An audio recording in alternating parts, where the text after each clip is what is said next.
o un solo libro pueda tener dos sabores opuestos o diferentes. Ese será el tema que hoy hablaremos aquí en Biblia Fácil, Apocalipsis.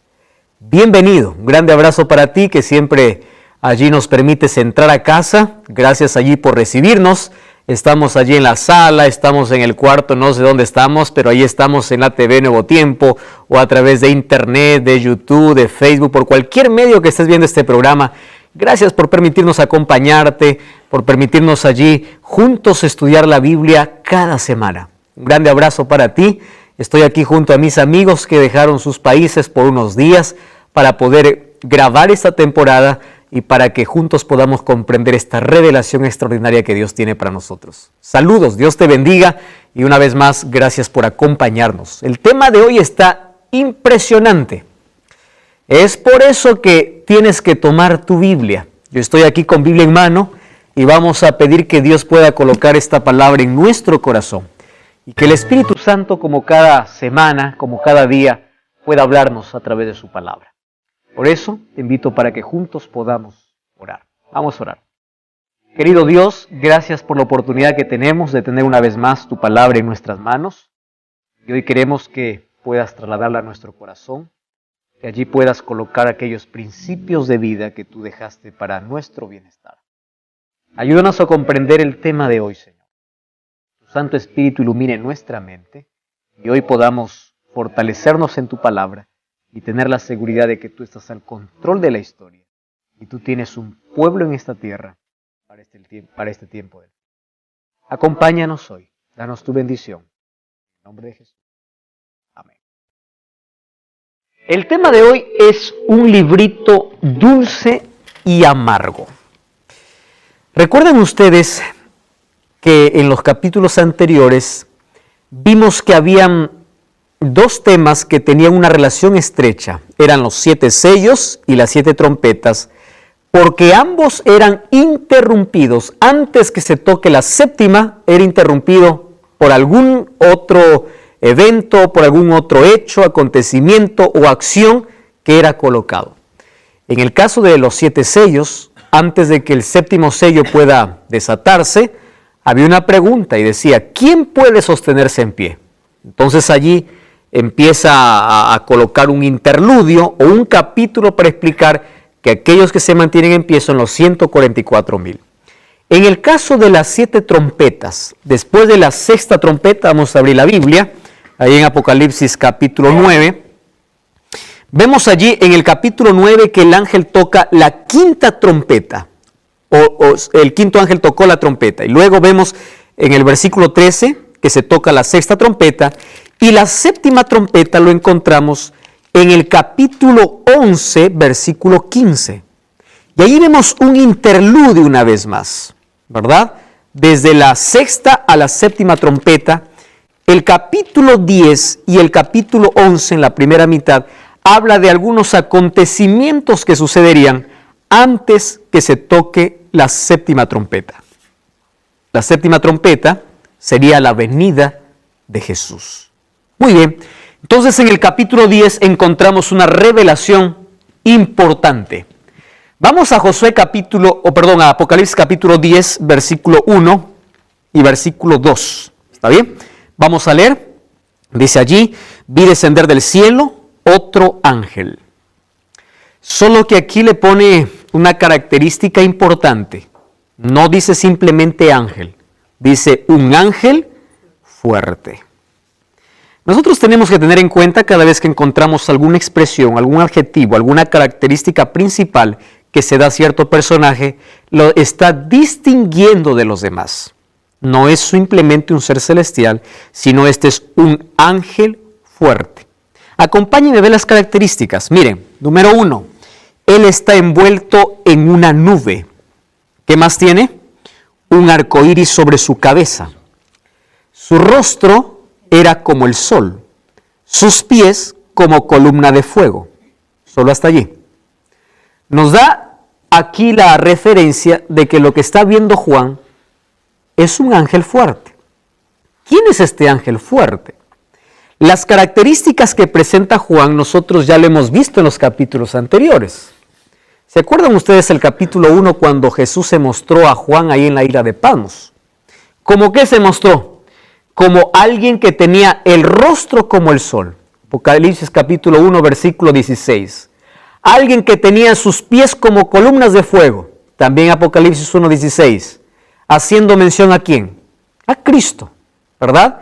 Y recuerdan ustedes el capítulo 4 de Apocalipsis, que en el trono de Dios, ¿qué cosa había? Dice, un arco iris. Ahora, la palabra nube o nubes, en cierta manera tiene una relación estrecha con Cristo. Apocalipsis 1:7 dice, he aquí viene en las nubes y todo ojo lo verá. Ahora, aquí este ángel está envuelto en una nube. Tiene el arco iris, tiene su rostro como el sol y sus pies como columna de fuego.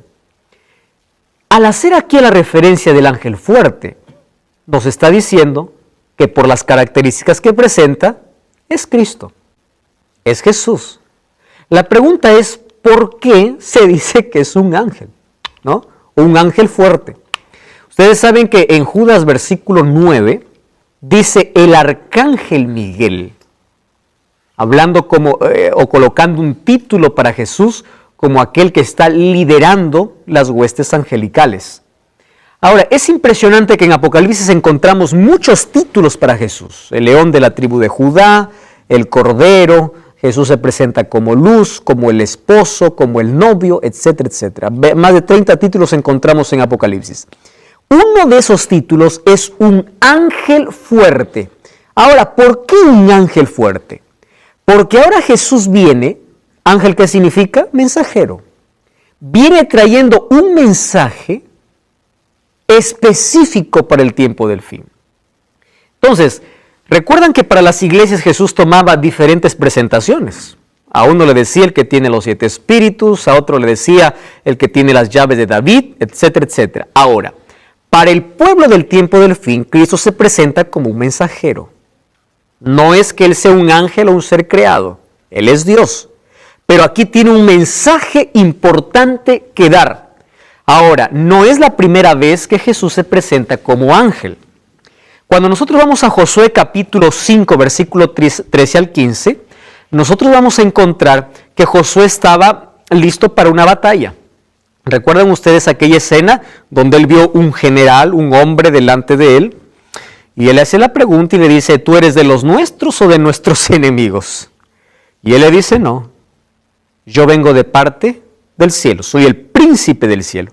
¿Por qué sabemos que la referencia o el personaje que se presentó a Josué es también Jesús? Porque Josué lo adoró y el ángel aceptó la adoración. Un ángel, que es un ser celestial o un ser creado, no acepta la adoración de un ser humano. Vamos a Apocalipsis capítulo 19, versículo 10. Por ejemplo, cuando vemos a Juan postrándose ante un ángel. Miren, ve, el libro de Apocalipsis, capítulo 19, versículo 10, ¿qué dice ahí? Entonces yo me postré a sus pies para adorarlo, y él me dijo, mira, no lo hagas. Yo soy consiervo tuyo y de tus hermanos que mantienen el testimonio de Jesús. ¿Adora a quién? A Dios. Ahora, fíjese qué interesante esta expresión. Un ángel, siendo un ser celestial, no permite ser adorado. ¿Por qué entonces hoy los seres humanos pueden adorar a hombres que supuestamente están en el cielo? Hay muchos que rezan a San Pablo, rezan a San Pedro, rezan a...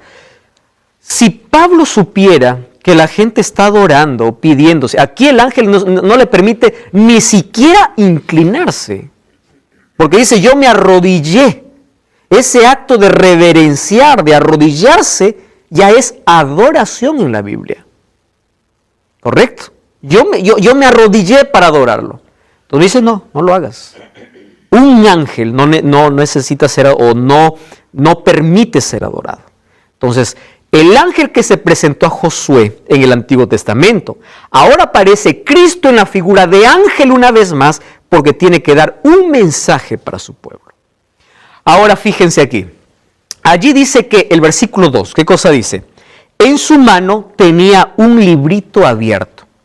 Significa que para que un libro esté abierto, primero ha tenido que estar cerrado, ¿verdad? Tuvo el librito abierto y puso su pie derecho sobre el mar y el izquierdo sobre la tierra, y clamó a gran voz como ruge un león. Y cuando hubo clamado, hubo 7 truenos. ¿Recuerdan la palabra truenos? Presencia de Dios, acercándose a algún juicio de Dios o la inminencia de Dios, Dios estando allí presente. Ahora fíjense, tenía en su mano entonces un librito abierto. Puso su pie derecho sobre el mar y sobre la tierra, y gritó a gran voz, y cuando él hubo gritado, 7 truenos emitieron sus voces. Cuando en la Biblia se hace referencia a tierra y mar, está hablando de la totalidad de la tierra. Miren, mar en Apocalipsis capítulo 18, capítulo 17, 15, dice que representa muchedumbres de gente. Y tierra, lugares poco poblados. Eso vamos a ver en los siguientes capítulos. Entonces, cuando dice que está con el pie sobre el mar y sobre la tierra, está hablando de que el mensaje que tiene un alcance mundial. Muchedumbres de gente como lugares pocos poblados. Aquí alcanza la totalidad, el mensaje que él tiene es para todo el mundo, ¿correcto? Ahora, fíjense, otro asunto interesante. Ahora, ¿qué cosa más dice el versículo 5? Vamos a leer el versículo 5. Dice así: el ángel que vi de pie sobre el mar y sobre la tierra, levantó su mano al cielo y juró por el que vive por los siglos de los siglos, que creó el cielo y las cosas que están en él, y la tierra y las cosas que están en ella, y el mar y las cosas que están en él, que el tiempo no sería más, sino que en los días de la voz del séptimo ángel, cuando comience a tocar la trompeta, el misterio de Dios se consumará. Es la revelación completa de Dios, ¿verdad? Como lo anunció a sus siervos los profetas. Eso ocurrirá en la eternidad, porque en la séptima trompeta Cristo regresa. Ahora, fíjense un asunto aquí. Dice que levantó su mano y dijo, el tiempo no es más. No pierdan, por favor, Apocalipsis 10:5 y vamos a Daniel. Daniel capítulo 12, versículo 5. ¿Está bien? Daniel capítulo 12, versículo 5 al versículo 7. Es el último capítulo de Daniel, versículo 5 hasta el versículo 7. Dice así, presten atención. Dice, yo miré y vi a otros 2 que estaban en pie, uno que estaba al lado del río y el otro al otro lado. Y dijo uno al varón vestido de lino, que estaba sobre las aguas del río, ¿cuándo será el fin de estas maravillas? Versículo 7. Oí al varón vestido de lino que estaba, ¿qué cosa dice? Sobre las aguas del río, el cual alzó su mano derecha. ¿Recuerdan Apocalipsis capítulo 10? ¿Sí? Alzó su mano derecha y juró por el que vive por los siglos de los siglos, que será por tiempo, tiempos y la mitad de un tiempo. Y cuando se acabe la dispersión del poder del pueblo santo, todas estas cosas se cumplirán. Presten atención aquí. En Apocalipsis capítulo 12, el ángel, alguien le pregunta y dice, ¿cuándo va a terminar todo este asunto? Está hablando en el contexto del sufrimiento del pueblo. Y dice, será por tiempo, tiempos y la mitad de un tiempo. En profecía esto equivale a 42 meses o 1260 días o 1260 años. Eso vamos a ver luego. Entonces dice, ¿cuándo? Entonces el ángel levanta su mano y jura y dice, el tiempo será por tiempo, tiempos y mitad de un tiempo. Haciendo referencia a la edad media de persecución. Ahora en Apocalipsis capítulo 10, levanta su mano y dice, se acabó. Ya no hay más tiempo. Es decir, está hablando de que este ángel tiene un mensaje después que haya pasado el pueblo por 12 siglos de tribulación, 12 siglos de persecución. ¿Correcto? Esos 12 siglos, ahí encontramos la iglesia escondida en el desierto, la iglesia perseguida. ¿Por qué? Porque un poder religioso perseguía a aquellos que querían ser fieles a la Biblia y los llamaba herejes, porque no obedecía sus órdenes, y eran las órdenes del Papa. ¿verdad? 12 siglos de sangre a través de la Santa Inquisición y a través de todas las cosas que se hicieron, las grandes matanzas a los cristianos. Ahora el ángel dice, tiempo no será más. Es decir, ahora comienza el tiempo del fin. No hay otra profecía más. Aquí comienza el fin. Ahora es interesante entonces que Apocalipsis 10 es un eco de Daniel 12, con una sola excepción. Ya no habrá más tiempo. El tiempo del fin profetizado por Daniel ahora está en pleno movimiento cuando el ángel en el capítulo 10 levanta su mano y dice, ya no existe más tiempo. Vamos al versículo 9 entonces, capítulo 10, versículo 9. Entonces dice, fui donde el ángel, o el versículo 8, una voz del cielo me dijo, tome el libro que está abierto en la mano del ángel que está en pie sobre el mar y sobre la tierra. Fui al ángel y me dijo, le dije que me diera el librito y él me dijo, toma y cómelo. Te amargará el vientre, pero en tu boca será dulce como la miel. Entonces tomé el libro de la mano del ángel, lo comí, en mi boca era dulce como miel, pero cuando lo hube comido, estuvo amargo en mi vientre. Cuando habla acerca de un librito dulce, ¿de qué está hablando en la Biblia? Entonces tenemos que buscar el contexto. Miren, yo aquí tengo por lo menos 3 textos que hablan acerca de la dulzura del Evangelio. Salmos 19:10, 119:3 y Jeremías 15:16. Creo que el de Jeremías es muy conocido cuando dice, yo tomé tus palabras y las comí, fueron dulces a mi paladar, dulces como miel. Cuando habla acerca de la dulzura del libro, está hablando de buenas noticias, de buenas nuevas, porque el Evangelio siempre trae dulzura. Entonces, ¿en qué momento la dulzura se tornó amargura? Porque dice, era dulce. Amargó cuando estuvo en mi vientre, porque en mi boca era miel, era dulce. Muy bien. Quiere decir que antes de la venida de Cristo habrá un profetizar o una proclamación del Evangelio que llegará a todo el mundo, que es el Evangelio eterno, pero que será dulce y luego terminará siendo amargo. Ahora, vamos al capítulo 10, versículo 11. Fíjense lo que dice. Y él me dijo, este contexto es importante, es necesario que profetices otra vez a pueblos, naciones, lenguas y reyes. No se olviden de ese texto porque vamos a volver. ¿En qué momento se hizo dulce o se hizo amargo algo que era dulce? Nosotros comprendemos que el librito que tenía en la mano aquí el ángel era el libro de Daniel, por una razón. Vamos a Daniel capítulo 12. Volvamos a Daniel, ¿está bien?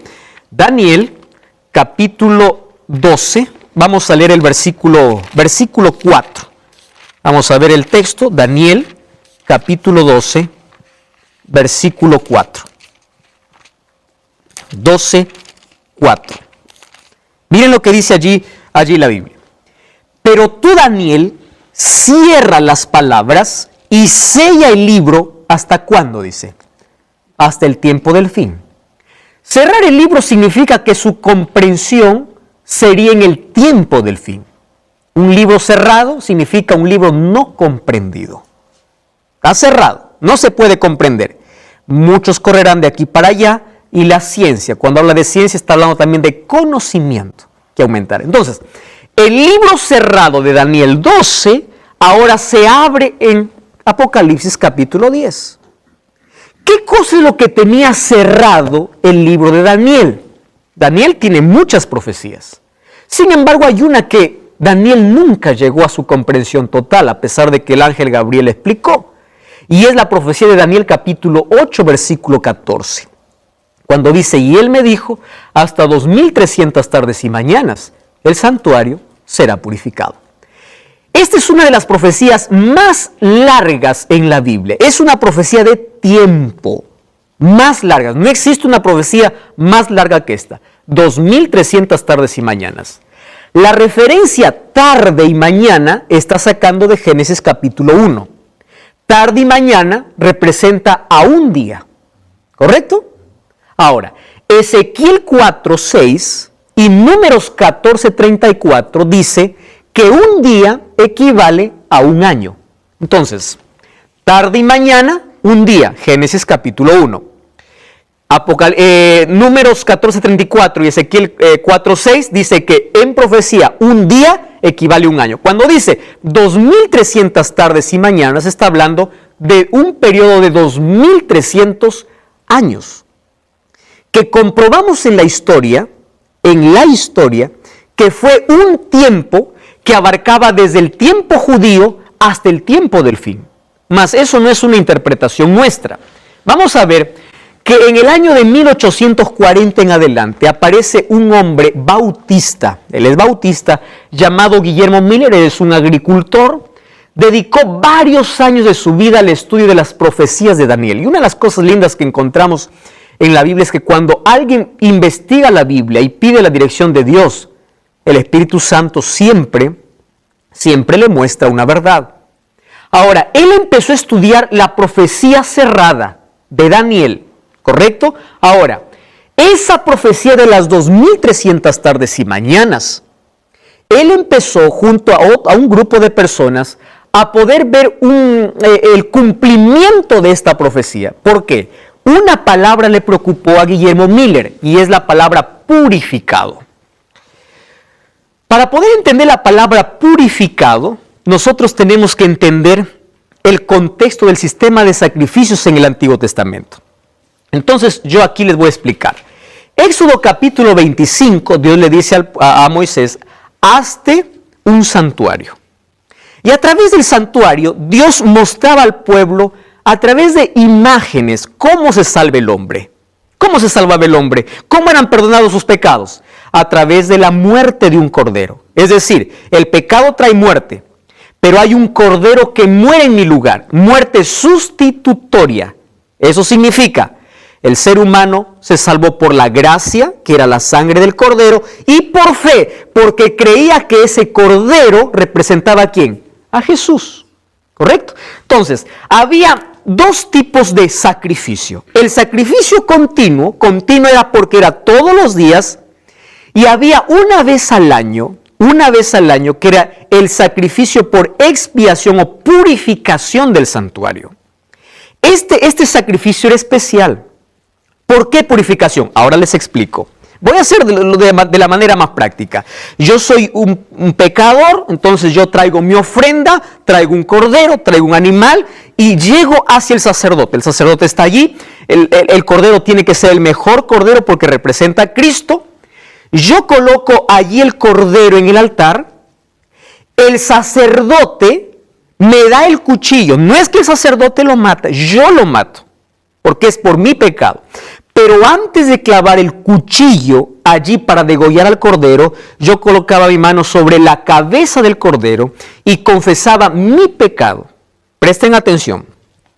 Mi pecado era transferido ¿a dónde? Al cordero. Yo degollaba el cordero. Ese animal inocente moría por mí. Allí me daba cuenta lo peligroso que es el pecado y tenía fe que el verdadero cordero un día iba a venir a morir en mi lugar. El sacerdote tomaba la sangre de ese sacrificio, esa sangre que se derramaba en el altar. ¿Recuerdan ustedes los santos clamando debajo del altar? La sangre de los santos. Esa sangre, el sacerdote lo llevaba al lugar santo. En el lugar santo había las mesas de proposición, había un candelabro y había allí el altar de incienso. Sobre los cuernos del altar mojaba con la sangre. Luego asperjaba allí en las cortinas. Entonces, el sacerdote salía y yo era perdonado. ¿Cuál fue el proceso? Mi pecado se transfirió ¿a dónde? Al cordero. Y por medio de la sangre, mi pecado entraba ¿a dónde? Al santuario. Y el santuario necesitaba ser purificado. Ese día de purificación se llamaba el día de juicio para el pueblo de Israel. Era un día de juicio. Aquel que no estaba limpio, aquel que no había confesado sus pecados, moría. Entonces, el sacrificio continuo lo hacía el sacerdote. El sacrificio de purificación, el sumo sacerdote, que una sola vez al año entraba ¿dónde? Al lugar santísimo. ¿Qué había en el lugar santísimo? El arca de pacto, estaba la vara que floreció de Aarón, estaba el maná y estaban las tablas que Dios le dio a Moisés, que eran las tablas de la ley de Dios. Allí estaba el arca. La presencia de Dios descendía, la gran Shekinah, la gloria de Dios. El sumo sacerdote entraba y estaba allí en contacto con esa luz celestial, que era la presencia de Dios. Después de hacer la purificación del santuario, salía el sumo sacerdote, todo el pueblo estaba orando afuera, y afuera se celebraba la victoria. ¿Por qué? Porque afuera estaban esperando un animalito. Recuerda, yo no especifiqué antes de que se celebre ese día, que era el 10º día del mes séptimo, no era cualquier día, 10º día del mes séptimo, 2 corderos eran echados suerte, uno para Dios y uno para Azazel. Azazel era para Satanás. Entonces, el sumo sacerdote salía, aquel que fue sorteado para Dios, era derramada su sangre, y con eso se purificaba el santuario. Cuando él salía, ahora colocaba sus manos sobre el chivo que era para Azazel, y ese se iba a morir en el desierto. Eso representaba el milenio, que luego vamos a ver, porque el diablo finalmente va a llevar el pecado, no porque él sea nuestro Salvador, porque el perdón entró por causa del Cordero, no por causa de Azazel. ¿Correcto? Entonces, finalmente lo único que hace el sumo sacerdote es culpar al diablo por haber provocado todos los pecados. Ahora, eso ocurría todos los años. El santuario era purificado una vez por año. ¿Correcto? Una vez por año.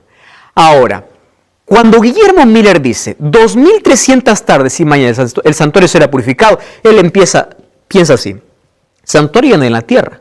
Jerusalén fue destruida. ¿Qué santuario? Santuario en la tierra. Excelente, dijo. Entonces, si el santuario es la tierra, quiere decir que la tierra será purificada. ¿Y cómo va a ser purificada la tierra? Cristo regresa. Eso es lo que él pensaba. Y ese mensaje fue difundido a partir de ese año. Vimos allí cómo apareció un hombre en la historia que estuvo preocupado por una expresión de aquel libro que un momento fue cerrado, que fue el libro de Daniel. Y ahí encontró que el santuario sería purificado. Lo que le llamó la atención a él fue la fecha, 2300 tardes y mañanas. En un periodo profético sería 2300 años. Entonces él, basándose allí en el servicio diario, el sacrificio continuo y en la purificación de lo que sucedió en el pueblo de Israel, entonces él llegó a una conclusión extraordinaria, de que la purificación del santuario, pensó él, que sería aquí en la tierra y se purificaría con la venida de Cristo. Bueno, entonces, si la purificación del santuario era un juicio para el pueblo de Israel, Guillermo Miller dice, él pensó, esto también es un juicio o es el final para el pueblo de Dios en la tierra. La pregunta es, ¿cómo llegó a esa conclusión? Para que él pueda llegar a esa conclusión, él analizó Daniel capítulo 8. No tengo la intención de poder explicar todo este diagrama. Tú puedes ver este programa, por favor, busca en YouTube, allí 2300 tardes y mañanas en la temporada de Daniel. ¿Correcto? Tú que estás viendo el programa, allí vas a ver a detalles lo que hoy voy a hacer, un breve resumen. Daniel capítulo 8, versículo 14 dice, hasta 2300 tardes y mañanas el santuario será purificado. Sin embargo, Daniel no entiende esa profecía y Dios envía a Gabriel para que pueda explicar la profecía. Y la explicación la encontramos en Daniel capítulo 9. Vamos a abrir la Biblia entonces en Daniel capítulo 9, versículo 24. ¿Está bien? Allí dice, vamos al versículo 22. Me hizo entender y me habló diciendo, Daniel, he salido para darte sabiduría y entendimiento. Al principio de tus ruegos fue dada la orden y he venido para enseñarte. ¿Qué cosa había venido a enseñar? Si ustedes leen el capítulo 8, versículo 27 dice, yo, Daniel, quedé quebrantado y estuve enfermo algunos días. No atendí los negocios del rey, estaba espantado a causa de la visión que no entendía. No entendí. Entonces el capítulo 9 dice, yo me puse a orar. Daniel empieza a orar y allí aparece el ángel y dice, bueno, Entonces te voy a enseñar. Ya oraste, tranquilo. He venido para enseñarte. Señor, no entiendo. ¿Qué estás hablando? 2300 tardes y mañanas. Vamos a Daniel 8:14. Miren ahí. Daniel capítulo 8, versículo 14. Y dice, entonces él me dijo, hasta 2300 tardes y mañanas, luego el santuario será purificado. Correcto. No entiende, y en el capítulo 9 encontramos así. Capítulo 9, versículo 24. 70 semanas están determinadas para tu pueblo y para tu ciudad, para terminar la prevaricación, poner fin al pecado, expiar la iniquidad, traer justicia, sellar la visión y ungir. Esa palabra ungimiento es importante. ¿Ungir a quién dice? Al Santo de los Santos. ¿A quién está haciendo referencia aquí? A Cristo. Correcto. Sabe y entiende que desde la salida de la orden para restaurar y edificar Jerusalén hasta el Mesías príncipe, dice, habrá, miren cómo divide, 7 semanas y 62 semanas. Ahora, 62 más 7, ¿cuánto es? 69. ¿Es así o no? ¿Y cuántas semanas estaban determinadas para su pueblo? 70. Entonces le dice, mira, desde la salida de la orden hasta el Mesías príncipe, ¿habrán cuánto? 62 más 7, 69 semanas, solo que lo está dividiendo en 2 partes. Se volverá a edificar la plaza, el muro en tiempos angustiosos. Después de las 62 semanas, se quitará la vida al Mesías. ¿De qué está hablando? De la muerte de Cristo. Es decir, esta es una profecía mesiánica. Dice, se quitará la vida al Mesías, nada le quedará, etcétera, etcétera. Y allí se destruirá la ciudad, el santuario.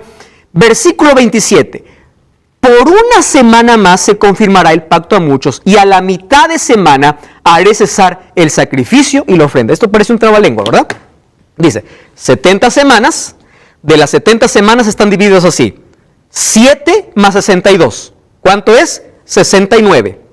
¿Cuánto falta? Una semana. Dice, en la última semana hará el pacto sobre muchos, y a la mitad de semana hará cesar el continuo. ¿Qué continuo está hablando? El sistema de sacrificios. Por eso es que cuando Cristo murió en la cruz, el velo se rasgó de arriba hacia abajo. No más sacrificios.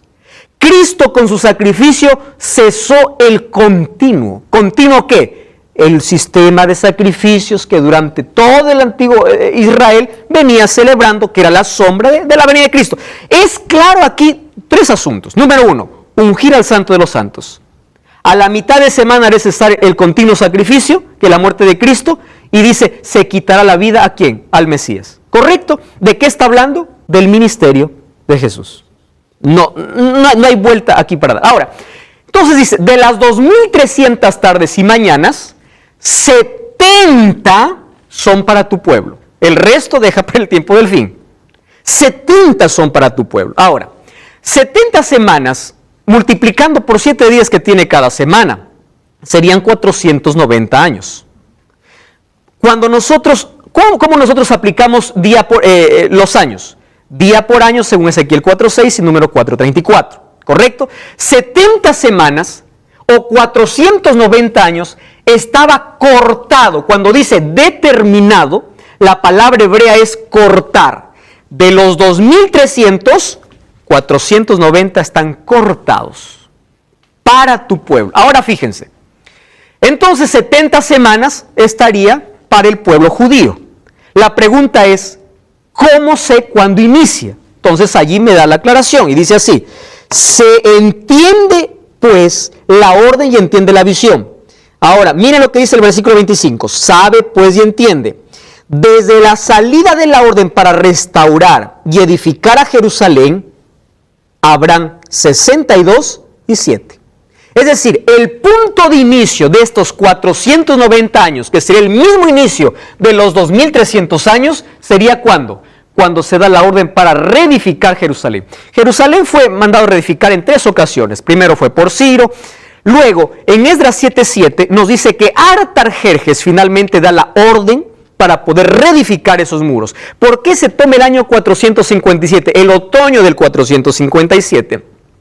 Porque es ahí donde Jerusalén llega recién a ser reedificada y a ser nuevamente vista como una ciudad. Antes no, ¿correcto? Ahora, si el año 457 inicia, entonces aquí nosotros hacemos un cálculo, ¿verdad?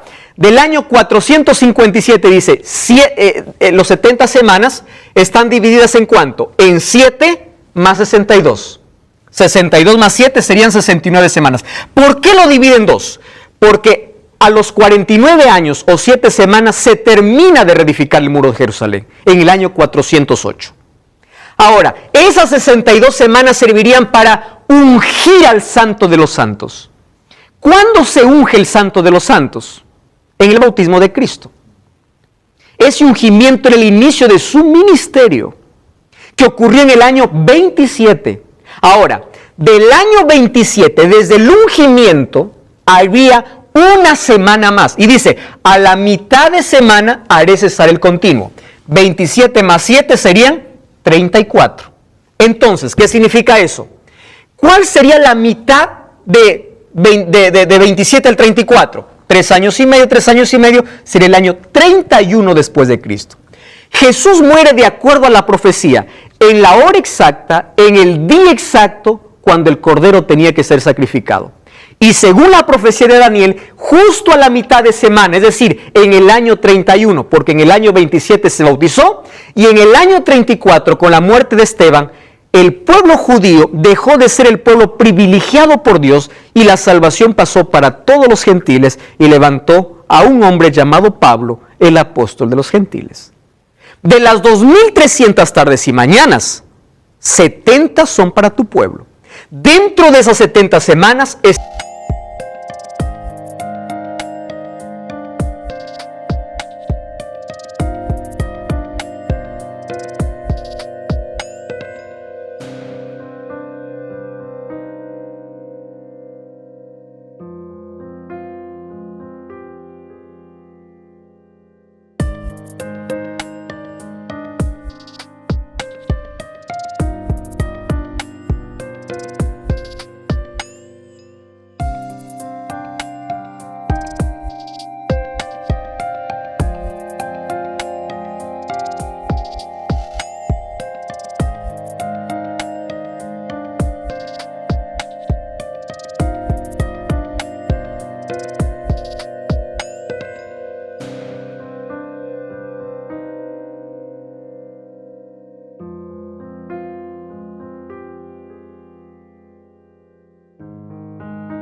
¿qué cosa? El ministerio de Cristo. No podemos quitar el ministerio de Cristo de la profecía, porque Cristo es el centro de la profecía. Entonces allí él hizo los cálculos, pasando las 70 semanas para el pueblo de Israel. Entonces él dijo así, si son 2300 años, menos 490, que ya fue un periodo cumplido, me resta 1810 años, para llegar a los 2300. Él se reunió, Guillermo Miller, con otro hombre llamado Samuel Snow. Y Samuel Snow, viendo el calendario, no el calendario gregoriano, sino el calendario judío, ¿correcto? Empezó a hacer los cálculos y dijo, si de los 2300 ya está cumplido 490 años que fueron para el pueblo de Israel, entonces si sumamos ahí los 1810 años, llegaron justo con una fecha que era el día de juicio para Israel, que era un 22 de octubre del año de 1844. Ahora, aquí se armó un movimiento religioso en los Estados Unidos. Digo movimiento porque no era iglesia. No era iglesia, era un movimiento. Este movimiento, ¿qué cosa proclamaba? Proclamaba de que Cristo vendría el 22 de octubre de 1844. Y el mensaje abarcó todas las religiones de esa época. Todos dejaron sus cosas que hacer, todos dejaron sus sembríos, todos dejaron todo, porque Cristo vendría el 22 de octubre de 1844. Ellos estaban tan convencidos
que el mensaje era tan dulce. ¿Y por qué era tan dulce? No hay mejor buena nueva que el cumplimiento de la promesa. Cristo vendría. Ahora, Él no solamente se basó allí en las fechas que ya los mostramos, sino que según el capítulo, vamos a Daniel capítulo 7, vemos una escena de juicio después de los 1260 años de persecución. Miren, en el capítulo 7, ahí en el versículo 8 dice, mientras yo contemplaba los cuernos, un cuerno pequeño salió y delante de él fueron arrancados 3 cuernos. Este cuerno tenía ojo de hombre, una boca que hablaba gran insolencia. Esto vamos a ver en el capítulo 13 de quién se trata. Estuve mirando hasta que fueron puestos tronos y se sentó un anciano de días. Su vestido era blanco como la nieve, su pelo igual que la revelación que recibe Juan. Y allí miren lo que dice el versículo 10, la parte final. El juez se sentó y los libros fueron abiertos. ¿Qué significa aquí? Una escena de juicio. Entonces presten atención. Guillermo Miller levantó un movimiento y ese movimiento decía, Cristo viene, era tan dulce que dejaron todo porque se querían preparar para la venida de Cristo. Sin embargo, el 22 de octubre de 1840,